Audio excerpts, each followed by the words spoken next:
امام زمانہ کا جو آخری خط ہے، اس خط میں امام زمانہ نے 2 نصیحتیں کی اپنے شیعوں کو۔ پہلی نصیحت یہ کی کہ اے شیعو، اللہ کی تقوی اختیار کرنا، عبادت میں کبھی کمزوری نہ دکھانا۔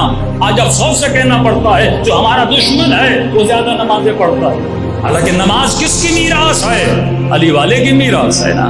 ہمارے مولا کو شہادت سجدے میں ملی نا، ہمارے مولا کو شہادت مسجد میں ملی نا، ہمارے مولا کی ولادت کعبے میں ہوئی نا۔ امام حسین روز عاشور بھی نماز ادا کر رہے ہیں۔ کس کے امام کا لقب ہے زین العابدین؟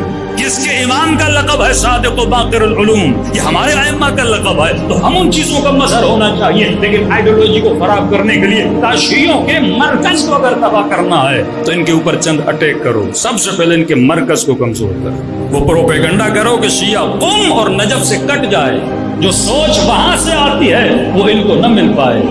ان کے ذہنوں کو جب خراب کر دو گے تو امام کی 2 وصیتیں، 2 نصیحتیں یاد رکھنا۔ اے شیعو، عبادت خدا میں کبھی سستی نہ کرنا، کبھی کوتاہی نہ کرنا۔ دوسری نصیحت، کبھی بھی اتحاد کا دامن نہ چھوڑنا۔ جہاں کہیں کوئی خطیب، کوئی ذاکر، کوئی مولوی، کوئی عزادار، کوئی ماتمی یہ کہتا ہوا یا کرتا ہوا نظر آئے کہ 2 مومنوں کو آپس میں لڑائے، یہ سمجھ پانا یہ امام زمانہ کا نمائندہ نہیں ہے، یہ شیطان کا نمائندہ۔ کیونکہ اللہ نے تم سب کے دلوں میں ایک کی محبت دی ہے، وہ علی ابن ابی طالب کی محبت ہے۔ یمن کے شیعہ 4 امامی ہیں، لیکن ایک چیز میں ہم کامن ہیں، وہ بھی علی کے عاشق ہیں، ہم بھی علی کے عاشق ہیں۔ ولایت کی طاقت اللہ نے تمہیں دی ہے۔ ایک، عبادت میں سستی نہ کرنا۔ دوسرا، اے میرے ماننے والوں، کبھی بھی آپس میں لڑنا نہیں، متحد ہو جانا۔